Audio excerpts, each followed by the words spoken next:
जय जय राधा रमण हरि बोल, जय जय राधा रमण हरि बोल। हाथों को खोल लीजिए, हाथ बांध कर मत बैठिएगा और मस्ती के साथ में मिलकर कहिएगा बोलो राधे रानी सरकार की।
जय जय राधा रमण हरि बोल, जय जय राधा, ओ जय जय राधा, हाँ जय जय राधा रमण हरि बोल, जय जय राधा रमण हरि बोल, ओ जय जय राधा रमण हरि बोल, हाँ जय जय राधा रमण हरि बोल, ओ जय जय राधा रमण हरि।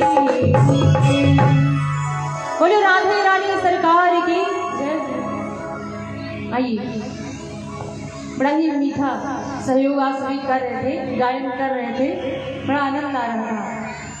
आपके पड़ोसियों को भले ही ना पता चल पा रहा हो कि आप गा रहे कि नहीं, लेकिन मेरे तक आवाज पहुंच रही थी। बोलो सच्चे दरबार की। एक छोटी सी चर्चा में प्रवेश करें। कथा आपसे भक्तन प्रतिदिन सुनते हैं, प्रतिवर्ष सुनते हैं, पर कथा सुनने का महत्व कब तक रहता है? जब तक आप अपने अंदर उसे उतारें, ना कि एक कान से सुने और दूसरे से निकाल दें। अक्सर यही होता है कि हम सभी कथा तो सुनते हैं, कथा का मतलब आखिर क्या था, क्या हुआ था, कौन सी घटना हुई, उसे हम सुनते हैं और उसी को कहते हैं कथा। और कथा सुनते तो हैं, पर इधर से सुनते हैं, उधर से निकाल लेते हैं। कथा का फल तब तक नहीं मिलेगा जब तक आप उसको सुने, चिंतन करें, मनन करें और उसको जो आपको आपके जीवन में जो उतारने योग्य बातें हो, उससे जो निष्कर्ष निकले वो आप समझें कि आखिर ये घटना हुई थी, इसका परिणाम क्या निकला, निष्कर्ष क्या हुआ, तो मुझे कैसा करना चाहिए और कुछ नहीं। हम सभी प्रतिदिन प्रभु का नाम लेते हैं, पर नाम का महत्व नहीं समझते हैं। भगवान को पाना चाहते हैं, परंतु भगवान को पाने से पहले प्रभु का नाम तो पहले पा लो। अगर भगवान का नाम नहीं पाओगे तो भगवान तो कैसे पाओगे? क्योंकि राम से बड़ा राम का नाम, भगवान से बड़ा है भगवान का नाम, सभी जानते हैं। तो आइए समय अनुसार एक छोटी सी चर्चा में आपको प्रवेश कराएं। कहते हैं नाम का जो महत्व है बहुत बढ़िया है, बहुत बड़ा है। प्रभु का जो राम नाम जो है, ये जो धन है, राम नाम रूपी धन, ये कोई चोर चुरा नहीं सकता, ये कभी खराब नहीं हो सकता। पर आजकल के समय में, इस कलिकाल में हमारे आपके पास समय नहीं है।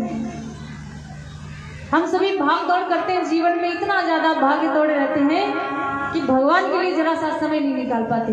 अरे कभी भी अगर आपको समय ना मिले तो एक बार सोने से पहले और आंखें खुलने के बाद एक बार प्रभु की याद जरूर करो। हे प्रभु, आज का दिन तो बहुत अच्छा गया, लेकिन आने वाला जो दिन है वो भी बेहतर हो, ऐसी कृपा करना। और सो जाइए। राम राम कर जे जमाऊं, तिनहि न पाप पुण्य समाऊं। है ना, भगवान का नाम अगर न मौका मिले, न समय मिले, तो कोई भी कार्य करो, प्रभु का नाम लेकर के अगर संपन्न करोगे तो भी आपका कार्य सफल हो जाएगा और देर नहीं लगेगी। बोलो सियावर रामचंद्र की। अब वो छोटी सी चर्चा आप कई बार सुना होगा, एक भक्त और भगवान की कथा जो श्रीमद् भागवत महापुराण में दर्शाई गई है। कहा भी गया है कि वृथा जाए तन जन सभी, वृथा जाए धन धाम, वृथा जाए तन जन सभी। ये शरीर, ये दुनिया, ये सब कुछ एक दिन व्यर्थ हो जाती है, लेकिन ऐसा क्या है जो व्यर्थ नहीं जाता? क्या है ऐसा जो खराब नहीं होता? वृथा जाए तन जन सभी, वृथा जाए धन धाम, और वृथा न जाता है कभी नारायण का नाम। कई बार सोचा होगा कि हाँ ये तो मैंने सुना है, पर सुना नहीं, सुनकर निकाल दिया उस कान को। कहते हैं वृथा न जाता है कभी नारायण का नाम, प्रभु का नाम कभी व्यर्थ नहीं जाता। कहते हैं एक ब्राह्मण रहता था, कन्नौज नगर की एक छोटी सी चर्चा है और फेमस चर्चा है। किसी से भी पूछ लो कन्नौज नगर में बताएंगे सब, बच्चे बच्चे को भी पता होगा। कन्नौज नगर का एक ब्राह्मण रहने वाला था। उसने जब अपना घर गृहस्थ जब छोड़ा, एक आश्रम में रहने लगा, तो उसका एक बालक था, बचपन में पिताजी के साथ रहता था। अब उन्होंने तो अपना गृहस्थ छोड़ करके संन्यास लिया और आश्रम बनाकर रहे, भगवान की पूजा भक्ति की, और जब पंच भौतिक शरीर को छोड़ करके गए तो सारी जिम्मेदारियां अपने बेटे के ऊपर सौंप कर चले गए। उस बेटे का नाम था अजामिल, सभी जानते हैं। अच्छा, अजामिल बचपन में तो भगवान की भक्ति कर रहा था, पिताजी के पग चिन्हों पर चल रहा था, परंतु जब ये किशोरावस्था में गया, इसने भी दुनिया देखी, ये और बड़ा हुआ।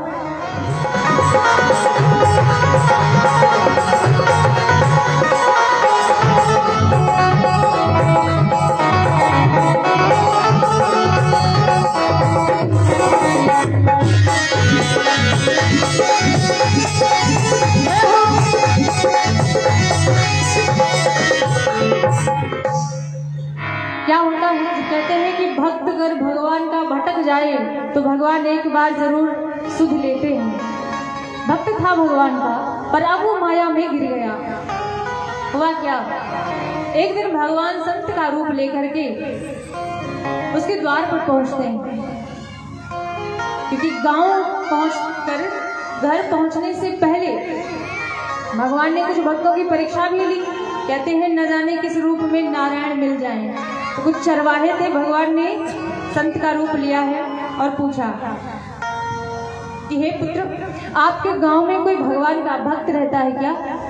मैं बड़ी दूर से तपस्या करके वापस लौट रहा हूँ, आज मुझे बहुत देर हो गई है, तो आज मुझे भक्त के यहाँ ठहरना है। कोई आपके गांव में कोई भक्त रहता हो तो बता दो, मैं वहीं पर जाकर आज विश्राम करूं।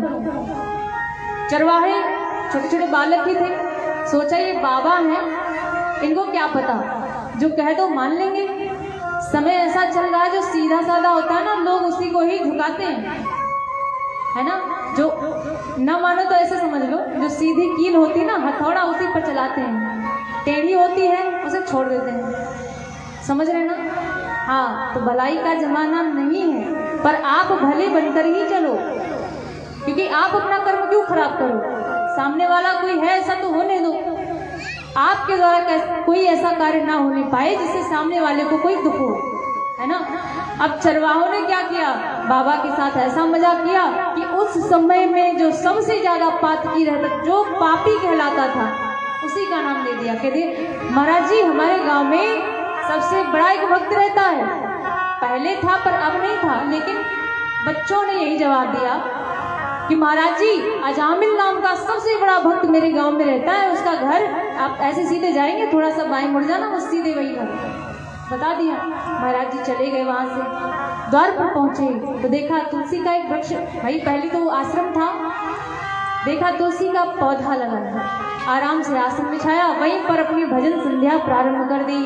और जैसे ही भजन प्रारंभ कर दिया तो घर के अंदर अजामिल की पत्नी जो वैश्या थी पहले, लेकिन कहते ना संगति का असर बहुत बड़ा होता है, वो भक्त बन चुकी है आज के समय में। और उसने जब देखा तो दरवाजा थोड़ा सा खोल कर देखा, कृतार्थ हो गई।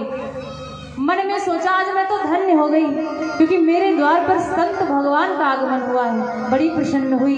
फिर मन में आता है कहीं अगर अजामिल महोदय मिल गए यहाँ पे इनको, तब तो हो सकता है इनका अनादर कर दे। इस बात से बड़ी परेशान, बड़ी दुखी हुई, परंतु हाथ जोड़ करके गई और चरणों में नमन कर दिया। जैसे ही संत ने आंखें खोली, आशीर्वाद दे दिया।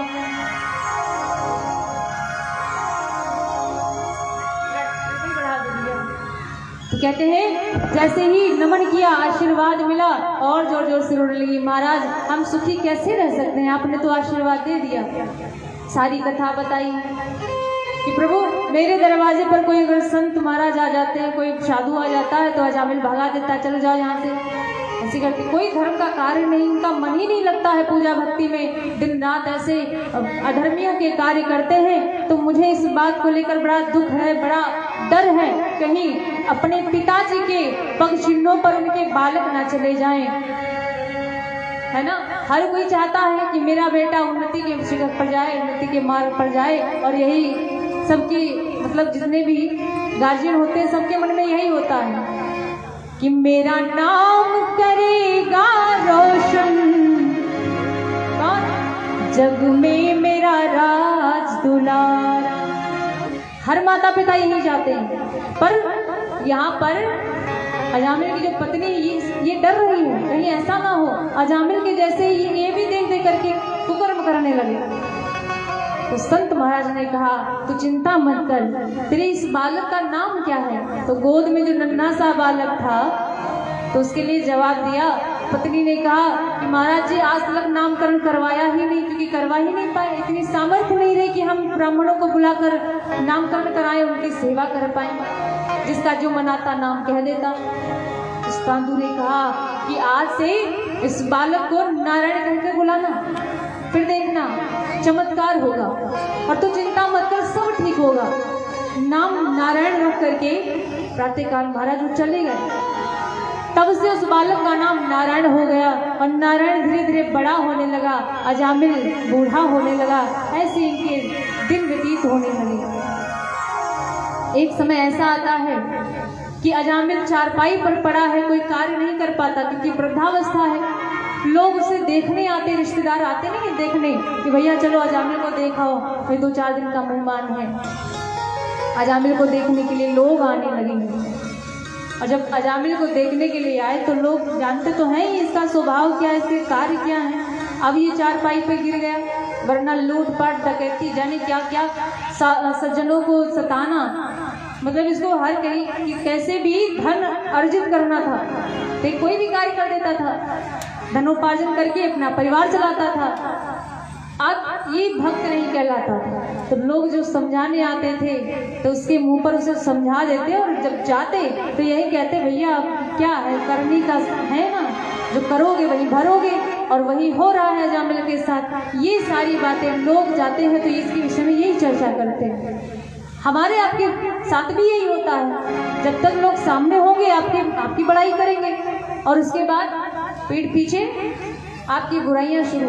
कहते हैं लोग पूछेंगे कि आप कैसे हैं जब तक आपके जेब में पैसे हैं, वरना जहाँ पे आपके 2 लोग बड़ाई करने वाले होंगे, उसके पीछे 4 लोग आपकी बुराई करने वाले जरूर होंगे। ये कलयुग चल रहा है। तब के समय में एक ही नारद होते थे, नारद बाबा जी, उनका स्वभाव आप सभी जानते हैं, देव ऋषि नारद। लेकिन आज के समय में जाने कहाँ कहाँ पर नारद घूम रहे हैं, है ना, जाने कहाँ कितनी मंथरा घूम रही है, इधर से उधर उधर से उधर, उनका बस यही काम है। भाई आप अपना कृत्य करिएगा।